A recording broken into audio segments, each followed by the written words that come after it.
Republican सेना की जानिब से ईवीएम हटाओ देश बचाओ उन्वान के तहत जिला कलेक्टर दफ्तर के रूबरू धरना मुनज़्ज़म किया गया।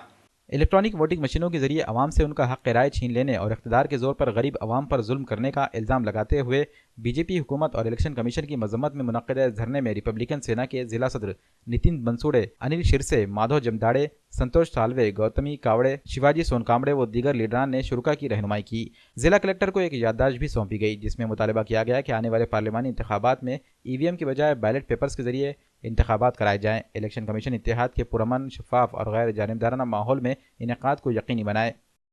देखिए हमारी ये जो अभी जो आप देख रहे हैं जनसंख्या इतनी है तो इसकी तादाद 4 से 5 पट 10 पट बढ़ेंगे। आज लाखों अनुयायी इस कलेक्टर ऑफिस जिला कलेक्टर ऑफिस के सामने खड़े रहेंगे और बड़ा जन आंदोलन करेंगे ताकि आने वाले समय में बैलेट पेपर के अनुसार ये इलेक्शन होना चाहिए।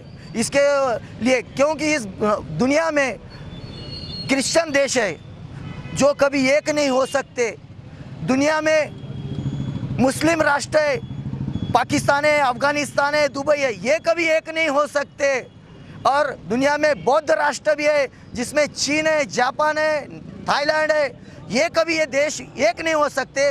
लेकिन एक जो देश है भारत देश ऐसा है, यहाँ पे हजारों प्रकार के जाति है, हजारों प्रकार के वर्ण है, हजारों प्रकार के पंथ है, फिर भी हम एक है क्योंकि हमारा संविधान बाबा साहब आम्बेडकर ने उस तरह से दिया हुआ है कि हर जाति धर्म का आदमी इस देश में अपने अपने हिसाब से रह सके। संविधान एक ऐसी ताकत है जो कि पूरे सबको हम सबको एक लेकर चलता है।